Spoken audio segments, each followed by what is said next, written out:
Hey everybody, welcome back to Mixing Music Analog and mixingmusicanalog.com, and here on my YouTube channel. And in this video, I want to walk you through the first revision or the first version of the template that I'm using in Studio One and how it's routed out and sits in routes with the SSL console here, and just show you kind of the thought process on how to do it, how it works with the Apollo 16Xs.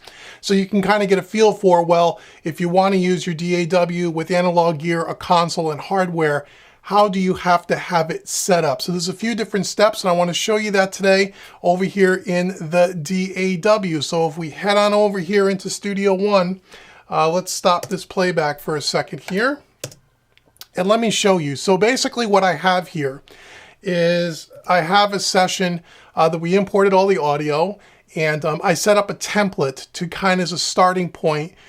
Depending on whatever session I'm going to be working on and whatever kind of audio files, things might have to be changed a little bit, but this is a good starting point. So what I want to show you is this. So the first thing we got to do is we have to take a look at our I/O and make sure that we have our right configuration for our I/O to talk to our DAW. And in my case, I'm using two Universal Audio Apollo X16s, which are 16 in and 16 out via D-sub connectors, two of them daisy chained together, which gives me 32 in and 32 out because the origin is a 32 channel inline console. So let's first take a look at the console software quickly, and then we'll jump into Studio One. So when we open up our console software here, if we come over into the settings tab, we're going to take a look at our I/O matrix, okay? So what you're going to do is you're going to come over here to, you got hardware here, which is going to show you the two units that you have. I have my two Apollo units here. The first unit is in blue, called Apollo X16-1. That's what it named itself. And then we have -2 here, which is in green, which is the second unit. So the first unit is daisy chained to the second unit with a Thunderbolt 3 cable. If we come up to the top and we click our I/O matrix, our I/O matrix here is going to allow us to change and make sure that we have everything routed properly. So you'll see here on the left-hand side, we have our input column on the left and our output column on the right. So the first unit is always going to come up first in the list. Here's the -1, X16-1, and you'll see our inputs. So remember, we have 32 ins and 32 outs. So you can just take this drop down, and you could come over here and you want to go to analog, because this is, we're going to use analog outs, and you can choose what line you want to choose. So you can go line 2, line 1. So line 1 input is going to be here, line 1. Then you come down to line 2, you pick line 2, so on and so forth, all the way through line 16 on the input side. And if I scroll down, you'll see that the last one in blue here is X16-1, A line 16, A line 16. A line means the letter A means the first unit, right? The first unit will be A, the second unit will be the letter B. If I scroll down here, you'll see after the 16th channel, you'll see that we have X16-2, which is going to be the second unit in green, which is going to be unit B. B, line 1, B, line 2, line 3, all the way down to line 16. All the other items below that, I took offline to make things simple, because you can use virtual channels and things like that in the Apollo. We're not using any of that. We're just using the 16 ins and the 16 outputs. So anything below that that comes up, I would just choose none, and that would put me offline, which is what you want to do, make it simple. So the left side is the input side. The right side of this matrix is the output side, and it's the same thing. So we have monitor output. The first two on the outputs are always going to be the monitors if you hook up speakers to your Apollo, which we're not doing here.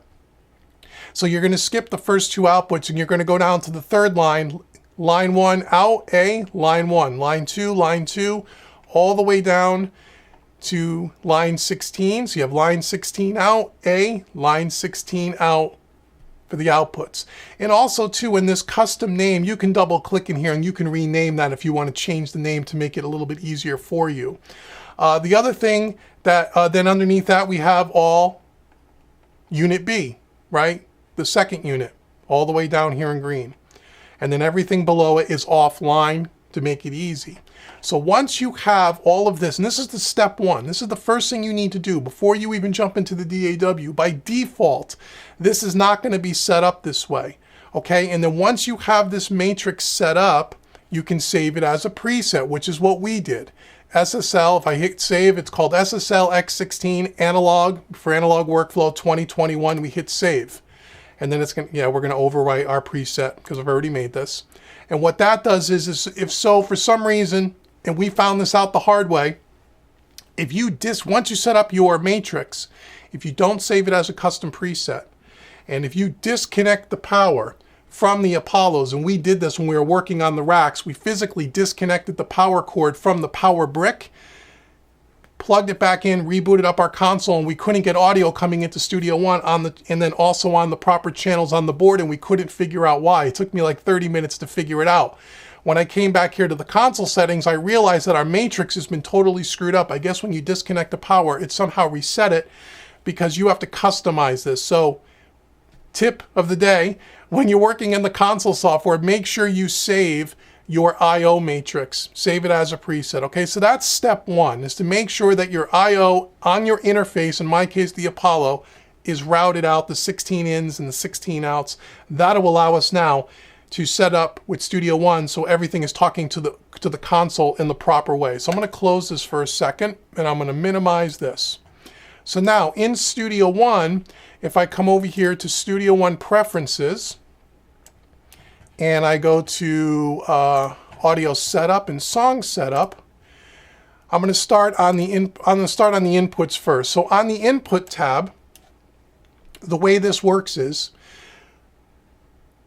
audio from the DAW is going out the 16 outputs of the X16, right? Or 32. It's going out 32 outputs, 16 for the top unit, 16 for the bottom. Now they're daisy chained. Studio One sees it as one big interface. So 32 channels are going out, coming into the origin, coming into the console. We're going to mix the song, and then we're going to send the final mix after the bus compressor back into Studio One on a 2-track called a print track. Okay, or some people call it a record track. It's basically just an audio track, a stereo audio track that you add to your session, and that you print the mix with all the analog processing back on a stereo track. And then once that's done, and that all has to be done in real time from top of song to end of song, then you would solo that stereo track and you would export that as an MP3 WAV file, however, as your final mix. So we have to have a print track as an input. So the first one you'll see here is a print track, and you'll see our matrix up here, that Universal Audio Thunderbolt. You'll see all of our inputs and outputs here, okay? So the first two are left and right for stereo, and it's on line 3 and line 4. And you may say, well, why isn't it on line inputs 1 and 2? If you remember, because I said inputs 1 and 2 on the Apollo are dedicated to the speaker outputs, okay? So we only need two inputs. Out of our 32 inputs coming out of the 2 Apollos, we need 2 for the print track. So the first one that's available to us is line 3, line 4. Line 1 and line 2 you won't be able to use. Then underneath that, we have all of what we call our stems. So on the SSL origin, we have 16 mono buses coming to 8 stereo sends here in the center section, okay? This is so we can route all our groupings of instruments down to our busing system. They call it groups, I call it buses, it's the same thing. Or it's like creating a bus in Studio One, or an aux channel, or a group channel in Logic and Cubase, and an aux channel in Pro Tools. We have 8 of those, 8 stereo tracks here, okay? So track 1 here is all of my drums. So all of my drums that come in off my console get routed to a drum bus, okay, or a drum group, okay? Same thing with percussion. I have one for bass, guitar 1 and 2. I have 2 sets of guitars, keyboards or horns, lead vocals, background vocals. Those are my 8 groups, or my 8 buses. You can also, which I have set up here, not only can we print back the final mix on a 2-track, I want to also be able to print my stems back into Studio One at the end of the session. And you may say, well, why you want to do that? The main reason for that is you want to be able to use that is kind of helping you with recall down the road, and we'll talk about that in another video. But this gives me the ability to set up 8 stereo returns or 8 stereo inputs into Studio One. So I can now not only print my final mix, but I can print my drum stem, my percussion stem, my bass stem. All of my group channels can be printed back into Studio One, so I have those for later processing, okay? So you'll see here that we have our drum stem. That is coming in on line, on the second unit, unit B. You can see it up here, line 1 and 2. My percussion stem is coming in on lines 3 and 4. My bass is coming in on 5 and 6. Guitar 1, 7 and 8. Guitar 2, 9 and 10. Guitar 3, 11, 12. Lead vocals 13, 14, background vocals 15, 16. That is all coming in on the second unit. Now I could have very easily set it up on the first unit, but the problem is, remember, we only have 16 inputs on one unit, and on the first unit, the first 2 inputs are taken up for the print track. Does that make sense? So if I move the drum stem, the percussion stem, the bass stem, the guitar stem, the keyboard stem, and the lead vocal stem over to the first unit in this matrix, then you would just have the background stem over here on the second unit. It doesn't really matter. I just like the way this looks. It keeps it straight in my mind. So on our inputs tab, we have 16 inputs for our group channels and 2 inputs for the final print track. That gives us 18 inputs of the 32 that are available. And you may say, well, what else would you do with the other inputs? Well, the SSL origin also has direct outs for every channel. So for example, if I wanted to just print the bass guitar after it's run through the origin, if I wanted to just print the bass guitar back in on a bass track, you could do that, or a lead vocal track with processing, or a kick drum, or whatever you have. I don't have the origin set up that way. I don't find that there's a real need for that. Now, now because I've taken up 18 inputs of the 32 that are available, I couldn't print back all 32 individual tracks because 18 of them are being taken up by the groups and by the print track. So I would need additional I/O if I wanted to do that, which you could do that. We're not set up that way, but just to kind of take you through the process. That's the input. On the output side, it's a little bit more involved. Now the output side, we're using all 32 tracks here, okay? So again, we're starting with, disregard the mains are going out 1, 2, but you can see up here in the third box, we have line 1, line 2, line 3, line 4, so on and so forth, all the way down the A unit for the first unit, and then the B unit all the way down to 32. This is the individual tracks that are coming out of Studio One on individual tracks on the faders. So our kick track is coming out line 1. It comes to line 1 on the console. And that's the way I kind of recommend you do it. Line 1 in the DAW is line 1 on the console. Line 2 is our snares. Output line 2 is track 2 or fader 2 on the console. Our hats are on track 3 or output 3 on the console, all the way through 32. Remember, this board has 32 tracks plus 8 faders. Okay, so it's 40 faders across the board. 16 single mono faders on this side, 16 on this side. Okay, that's how this console is laid out. So what we've done was we've named them all. We have our snare, our hats, our tom 1, tom 2, tom 3. A lot of sessions have 3 toms in it. If for some reason, let's say the session only has 2 toms and there is no tom 3, then tom 3, the fader will just be turned down like it is on the session that I have on the board right now. There is no tom 3, okay? If you had a tom 3, you'd push that up and you would use it. Overheads are a stereo pair, so we have overheads left and right. Our rooms are a stereo pair. And our percussion is a stereo pair as well. We have bass DI and bass amp, so if we want to do a blend on the board, we can do that. Then I have 6 guitar tracks that are coming out across the faders. Those can be a combination of acoustics and electrics. Again, if we don't have 6 guitars in a session between acoustics and electrics, some of those faders will just be pulled down and they won't be used for the particular session that's being loaded. We have keyboard 1, keyboard 2, again, stereo pairs. Those could be keyboards. They could be keyboards on a stereo pair, horns on another, but another set of groupings of stereo instruments. Then we have 2 lead vocal monos, because a lot of times I'll have a lead vocal on a track for the verse, and then maybe it's processed a little different on the chorus because it gets a little bit more dynamic. So we have the ability to have 2 lead vocal tracks. Then we have a stereo background vocal track. And then the last 2 is a parallel P-comp, parallel compression, that we can blend in on the board on channels 30 and 31, or 29 and 30. No. Yeah, 29 and 30. And then we have an effects blend for 31 and 32, which are the last 2 faders on the board. And what that allows me to do, and I'll show this to you more detail in another video, that allows me to run a set of, let's say, a delay plugin that I want to put on a lead vocal in the box. I can bring that delay plugin out to the board, and I can blend in the amount of delay I want to the lead vocal. Okay, so when you print it back in on your stereo track, that vocal has processing on it. Okay, so those are our 32 outputs. And you can see them all here, stereo and mono alike. So I'm going to hit OK.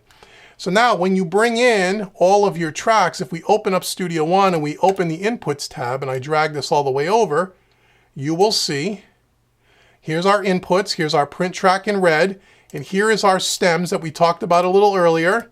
Here are the stem tracks for the 8 groups printing back in if we want to print our stems. Okay. I'll close the inputs. If I click the outputs, you'll see all of our outputs. Let me drag this so you can see it better. Here are all the outputs that we just talked about in the matrix: kick, snare, hats, tom 1, 2, and 3, overheads, rooms, percussion, so on and so forth, all 32 tracks. And then when you bring your audio in, let me close this for a minute. When you bring your audio into Studio One, you have to take each individual track and route it to one of the 32 outputs. So for example, we only have 1 kick track on the board. 1. We have a fader for 1 kick track. So if we have multiple kick drum mics in our session, we're going to blend those together. In this particular case, we have a kick in and a kick out. So we could do our blend here with the faders in Studio One and have it come out to 1 kick mic on the board. Now you can bring a kick in and a kick out on the board if you want, but again, this is only 32 faders, so you have 32 faders to work with. On the SSL Origin, there's also the short faders up here, which would allow us to do double the count. We have 32 long faders, 32 short faders, which would allow us to do 64 channels at Mixdown that can be completely independent from the long fader. So you can, in essence, have 64 channels of Mixdown. But in order to do that, you need more I/O. So the 2 X16s that I have by Universal Audio is only 32 in and 32 out. If I wanted to utilize the other faders on the board and say, I don't want to blend and group hardly anything in Studio One, I want to bring it all out on individual faders, then I would need 2 more X16s to give me 64 in and 64 out, which is kind of overkill and it's kind of expensive. I mean, you're probably looking at another $7,000 in I/O just to do that. I don't think that we need to do that. I think it's okay to be able to blend a kick in and a kick out, bring it on the board and process it and EQ it together and any kind of compression or whatever together. We did the same thing with the snare top and bottom. We can blend those in the DAW and bring it out to 1 fader. Where I thought it made sense, I brought like the tom tracks. This particular song only has a rack tom and a floor tom, but I brought 3 individual toms out to the board. Now, you could have very easily just made a stereo pair of toms, so you have your panning, and we could blend the toms together, and instead of having 3 faders taken for the toms, we could have had 2 faders. You could do that if you want to, but for now we're going to use 3. And then overhead, so on and so forth. Same thing with bass. I could have very easily had bass amp and bass DI blended and then just had one bass fader. I chose, at least for this first round, this first revision, to have the bass DI and the bass amp on separate faders. But the more I think about that, I'll probably change that to a blend at one point, because the bass DI, sometimes I'll put a little bit of distortion or some kind of a weird effect and blend it with the bass amp. I could do that in the box with a plug-in and then bring it out to one fader, and that will save me an additional fader here on the board that I can use for something else, like maybe the snare bottom, for example, or a fourth tom, for example. Or if I wanted to bring the toms out blended to just 2 faders as opposed to having 3, that would give me another fader back here on the console. If I saved myself a fader from the bass, now I have 2 extra faders. I can use that down at the end of the board, for a second effects blend or a second parallel compression track or something like that. So the whole thing about the console in Studio One is you could pretty much do whatever you want. There's a million ways to do this. So that's how we have it set up. But every one of the tracks in Studio One now have to be routed to one of the outputs that we created. When you do that, if I hit playback, you won't hear any audio, but if I hear playback, at least you shouldn't hear any audio, when this thing starts kicking in here, you'll see that if I open up the outputs tab, here are all the outputs. So all the tracks are routed to the appropriate output. Here's all the outputs in Studio One, and that is what's coming in on the SSL. And you can see the meter bridge there. That's coming out onto these individual tracks. Okay, so that's how the template kind of works. Now the good news is you set up this template, you save it, set it and forget it. And the only thing you really need to do from one session to another is just import your audio and then just choose the outputs for the individual tracks to the appropriate outputs so it spills out on the board. But the main thing that I kind of figured out, and seems like it'd be conventional wisdom, is that if you have channel 1, whatever channel 1 is or what channel 2 is in the DAW should correspond to the actual channel on the board. If you routed it where you had, channel 7 and the DAW is really channel 9 on the board or something like that, it can get very confusing when you're kind of looking up and looking down, although you spend most of your time looking at the faders and not so much at the screen. But it can get confusing quickly, especially the larger the session is. So the last thing I'll say in this video here is that this particular session is kind of small. You don't have to do a lot of blending, but if you get a session with like 75 tracks, 100 tracks, or 50 tracks, anything over 32, you need to do some comping and some blending in the DAW. That's really what this is. It's hybrid. It's analog and it's digital together. Very common. This is what all the pros do it. Guys that use analog consoles. Guys like Chris Lord-Alge or Bob Clearmountain, or Andrew Sheps is more in the box now, but when he was working on his Neve or any of the other, Tony Maserati, any of them, they'll all say the same thing. Chris Lord-Alge talks a lot about this, where he'll say, look, I have a 44 channel, I have a 48 channel SSL. I only have 44 channels available to me. Therefore, no matter how big that session is in the DAW, it has to come out to 44 faders. So a lot of the prep and a lot of the combining and the blending and the comping and all of that stuff and the removal of stuff that you don't need if the engineers or the producers recorded many extra tracks to give you choices, you have to make some decisions because you got to make some commitments. So when you bring it out to the board, the amount of faders you have is the amount of faders that you have. So like I said, Chris Lord-Alge does everything in 44 tracks. This board is able to do 64 tracks. I could bring them all out on the board, but I think that's too much. I don't think you need that. If Chris Lord-Alge can do it in 44 faders, I could do it in 32 faders. However, I could at one point just add one more X16 to give me another 16. If I wanted to at one point, that would give me 32, 42, 48. That would give me the same amount of I/O as someone like Chris Lord-Alge who's working on an old SSL. And then that way you can spread things out a little bit more if you want to, or you can add more effect returns or more parallel compression, crush tracks, and things like that. So I hope this video was helpful. Again, as my template may change over time, and I'm sure it'll be tweaked over time, I'll share that with you when there's enough of an update, but that's the template. That's how it's set up. And once you get everything kind of routed in the console software for the Apollo and for your DAW, it really makes setting up a session not very difficult at all. It takes less than 5 minutes to do, but the initial setup, you need to take some thought and figure out how you want to do this. And the other thing I'll say is that, you know, once we put the scribble strips and the tape on the board here, we label it. For the most part, it stays like that. We don't pull the tape on every single session and rewrite out all the tracks. We may end up doing that to some degree, depending on the session at one point, but my thinking is to keep the tape and the outputs in Studio One exactly the same, and whatever faders you're not using, because the session may be smaller, you just turn them down and you don't use those particular faders. Then you don't have to worry about it. So anyway, I hope this video was helpful. Leave comments below, and if you're working on an analog console, and I know some of you are because I've seen some of the comments on the other videos, it's really cool. There's at least 3 of you, as I'm sitting here right now recording this video, that have an Origin. So I'd love to know what you do and how you kind of do it. But even if you're using another type of console, I know one of our viewers here uses an API, and that's really cool too. How do you do it? What do you do that's maybe different from me? Do you have any tips or advice for me? I'm here to learn as much as I'm here to educate, so let me know by leaving comments below.